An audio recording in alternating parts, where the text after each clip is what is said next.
Assalamualaikum dear student, welcome to my YouTube channel Sanaullah official. dear student, अगर आप channel पर new हैं तो आप चैनल को सब्सक्राइब कीजिए, बेल आइकन पे प्रेस कीजिए ताकि आपको आने वाली हर न्यू वीडियो का नोटिफिकेशन रिसीव हो सके। स्टूडेंट, आज हम फाइनेंशियल अरिथमेटिक जो मैथ का एक टॉपिक है उसके दो अहम कॉन्सेप्ट जो हम यहाँ पर स्टडी करेंगे।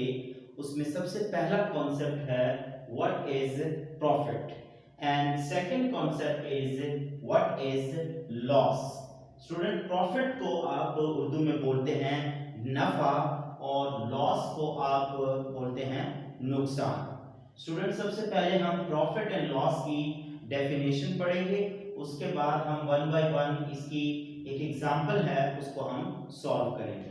तो सबसे पहले हम जान लेते हैं कि व्हाट इज प्रॉफिट। तो प्रॉफिट की डेफिनेशन क्या है?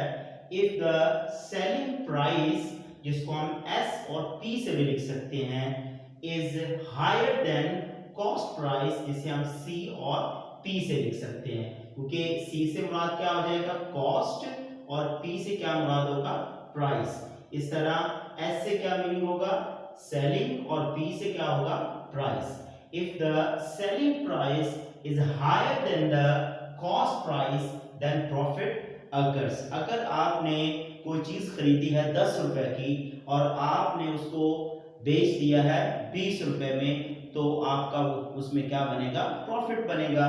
तो जब आप कोई चीज खरीदते हैं तो वो आपकी कॉस्ट प्राइस में शुमार होता है, और जब आप किसी चीज को बेचते हैं तो वो आपकी सेलिंग प्राइस में शुमार होगा। जैसे आपको मैं एग्जांपल दूं, तो अगर आपने ये बोर्ड मार्कर जो है इसकी कॉस्ट प्राइस है 10 रुपीज है, तो आपने उसको बेच दिया है 20 रुपीज में, तो वो आपकी क्या होगी? Selling price. तो सेलिंग प्राइस अगर ज्यादा है कॉस्ट प्राइस से तो वहां पर प्रॉफिट मौजूद होगा। स्टूडेंट, हम प्रॉफिट के फॉर्मूले जान लेते हैं। तो सबसे पहला फॉर्मूला है प्रॉफिट इज इक्वल टू, जो बहुत ही आसान है, selling price minus cost price. Selling price में से कॉस्ट प्राइस को आप निकाल देंगे तो आपके पास जो बकिया आंसर बचेगा वो प्रॉफिट का होगा।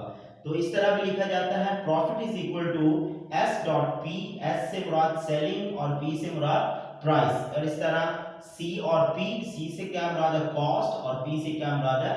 प्राइस। तो बहुत ही आसानी से आप प्रॉफिट को फाइंड कर सकते हैं अगर आपको सेलिंग प्राइस और कॉस्ट प्राइस का पता है।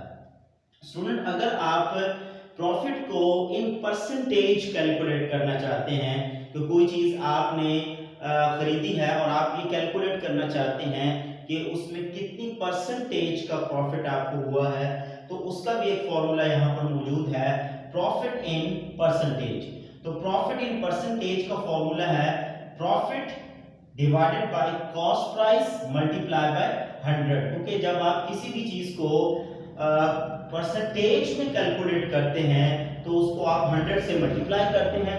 तो प्रॉफिट को अगर परसेंटेज में कैलकुलेट करना है तो ऊपर आप प्रॉफिट रखेंगे, नीचे आप उसकी कॉस्ट प्राइस रखेंगे, और 100 से आप उसको मल्टीप्लाई करवा देंगे, तो आप परसेंटेज के अंदर प्रॉफिट को कैलकुलेट कर सकते हैं। स्टूडेंट, हम प्रॉफिट को समझने के लिए और इन दो फॉर्मूलाज को समझने के लिए हम एक छोटी सी एग्जांपल डिस्कस करेंगे, जिससे आपको ये दोनों फॉर्मूले भी समझ आ जाएंगे और प्रॉफिट की डेफिनेशन भी समझ आ जाएगी। तो एग्जांपल क्या है? Abid bought a bike for Rs 50,000। Abid ने 50,000 की एक बाइक खरीदी and sold it for Rs 56,000, और उसने 56,000 के अंदर उसको बेच दिया। फाइंड हिज परसेंटेज प्रॉफिट, हमने उसकी परसेंटेज के अंदर प्रॉफिट को निकालना है। तो सबसे पहले हम सॉल्यूशन लिखते हैं। तो सबसे पहले हमने लिखा कॉस्ट प्राइस। कॉस्ट प्राइस कितनी की उसने खरीदी है वो उसकी कॉस्ट प्राइस है, वो कितनी है जी? 50,000 में उसने उस बाइक को खरीदा था। कितने में उसने सेल किया? सेलिंग प्राइस कितनी है? 56,000। तो ऑब्वियसली यहां पर क्या होगा, क्योंकि उसकी जो सेलिंग प्राइस है वो कॉस्ट प्राइस से क्या है? ज्यादा है, तो इसका मतलब यहां पर उसको प्रॉफिट गेन हुआ है। तो प्रॉफिट किसके इक्वल होगा? Profit is equal to sale price minus cost price. तो अब यहाँ पर देखें सेल प्राइस की वैल्यू कितनी है 50,000, वो यहाँ पे पुट करते हैं 56,000 है, और जो उसने कॉस्ट प्राइस है उसकी जितने में उसने खरीदा है वो 50,000 है। तो 56,000 में से 50,000 को जब आप सब्ट्रैक्ट करते हैं तो आपके पास आंसर आता है 6,000। तो 6,000 का उसको यहाँ पर क्या हुआ है, प्रॉफिट हुआ है। ये तो सिंपल हमने निकाल लिया। अगर हम ये चेक करना चाहते हैं तो उसको कितनी परसेंटेज के अंदर प्रॉफिट हुआ है, तो उसके लिए हम इस फॉर्मूले का इस्तेमाल करेंगे। इस फॉर्मूले में क्या है, profit in percentage is equal to profit divided by cost price multiply by 100। ऊपर आप प्रॉफिट की वैल्यू रखेंगे, प्रॉफिट की वैल्यू यहां पर आपने निकाल ली है 6,000, वो यहां पर पुट करेंगे, और कॉस्ट प्राइस कितनी है 56,000 उसकी कॉस्ट प्राइस है। तो 50,000 उसकी कॉस्ट प्राइस है, वो आपने यहां पर रखी और मल्टीप्लाई कर दिया आपने इसको 100 के साथ। तो आपके पास जो आंसर आया वो कितना 12% है। तो ये आप आसानी से निकाल सकते हैं। ये वाले 20 इस 20 से कट हो जाएगी, ये वाले 20 इन 20 से कट हो जाएगी, तो कितना बच जाएगा, ऊपर 60 बच जाएगा, नीचे 5 बच जाएगा। 5 1 जा 5 और 12 5 जा 60 होता है। हमारे पास क्या आंसर आ गया 12%। ये प्रॉफिट है इन परसेंटेज। स्टूडेंट बहुत ही आसानी के साथ हम प्रॉफिट को समझ सकते हैं और प्रॉफिट के जो फॉर्मूले हैं उसको हम स्टडी कर सकते हैं। पहला फॉर्मूला ये वाला है, सेलिंग प्राइस में से कॉस्ट प्राइस निकालें तो प्रॉफिट आ जाएगा। प्रॉफिट को परसेंटेज में निकालना है, ऊपर आप प्रॉफिट रखेंगे, नीचे आप कॉस्ट प्राइस रखेंगे और उसको आप 100 से मल्टीप्लाई करवा देंगे तो आपके पास प्रॉफिट आ जाएगा। स्टूडेंट उसके बाद एक अहम कॉन्सेप्ट है, वो हमारे पास है व्हाट इज लॉस। तो लॉस की जो डेफिनेशन है उसको हम समझते हैं, उसके बाद उसके फॉर्मूले समझते हैं और फिर एक एग्जांपल के साथ इसको सीखेंगे। तो सबसे पहले डेफिनेशन सीखते हैं, if the cost price is higher than the selling price then loss occur. कि अगर आपने ये चीज खरीदी है 20 रुपए में, तो आप इसको 10 रुपए में अगर फरोख्त कर रहे हैं तो यहां पर आपको लॉस हो रहा है जी। कॉस्ट प्राइस अगर ज्यादा है सेलिंग प्राइस के निस्बत तो वहां पर लॉस मौजूद है जी। तो लॉस को कैलकुलेट करने का क्या फॉर्मूला स्टूडेंट, लॉस को कैलकुलेट करने का फॉर्मूला है cost price minus selling price. क्योंकि यहां पर देखें, यहां पर जब प्रॉफिट को कैलकुलेट करते हैं तो पहले सेलिंग प्राइस आती है, क्योंकि सेलिंग प्राइस की वैल्यू ज्यादा होती है। तो यहां पर क्योंकि कॉस्ट प्राइस की वैल्यू ज्यादा है, इसीलिए क्योंकि हम यहां पर कॉस्ट प्राइस को रखेंगे, क्योंकि हमेशा बड़ी वैल्यू में से ही छोटी वैल्यू को सब्ट्रैक्ट किया जाता है।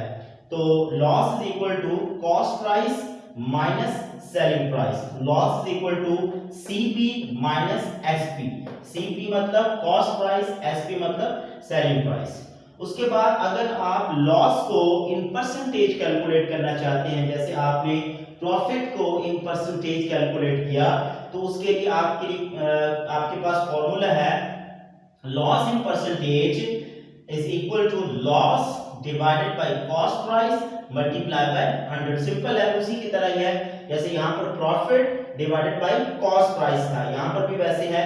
यहाँ पर प्रॉफिट की जगह पे लॉस आ गया, loss divided by cost price multiply by 100। ये दो फॉर्मूले हो गए लॉस के। उसके बाद हम एक एग्जांपल देखते हैं। Hamid bought a piece of land worth Rs 3 lakh and sold it for Rs 2,50,000।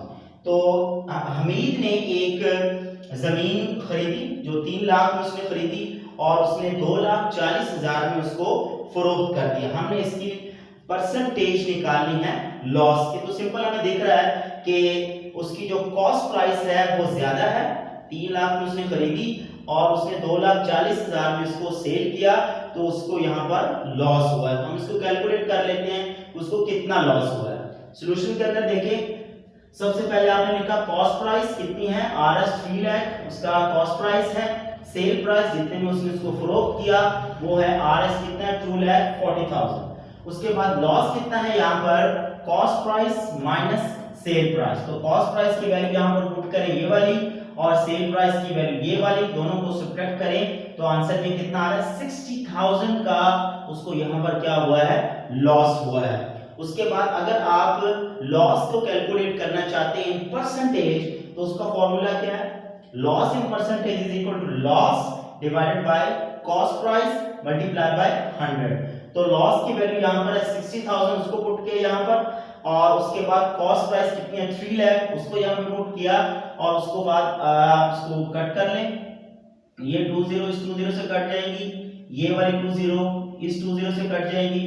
उसके बाद आपके पास यहाँ पे बच जाएगा ये, इसको अगर आप सिंपल टेबल पे कट करें तो ये 31 से 30 और 32 से 60 हो जाएगा, और ये 0 वैसे आ जाएगी, तो ये 20% का आपके पास आंसर आ जाएगा। तो उसको यहाँ पर कितना लॉस हुआ है, 20% का लॉस हुआ है। स्टूडेंट ये दो अहम कॉन्सेप्ट हैं फाइनेंशियल अरिथमेटिक के, जिसमें प्रॉफिट और लॉस, और प्रॉफिट और लॉस के जो फॉर्मूले हैं वो हमने सीखे हैं, और नेक्स्ट वीडियो में भी हम फाइनेंशियल अरिथमेटिक के कुछ अहम कॉन्सेप्ट है वो स्टडी करेंगे। अगर आपको वीडियो अच्छी लगी है तो आप वीडियो को लाइक करें, शेयर करें, चैनल को सब्सक्राइब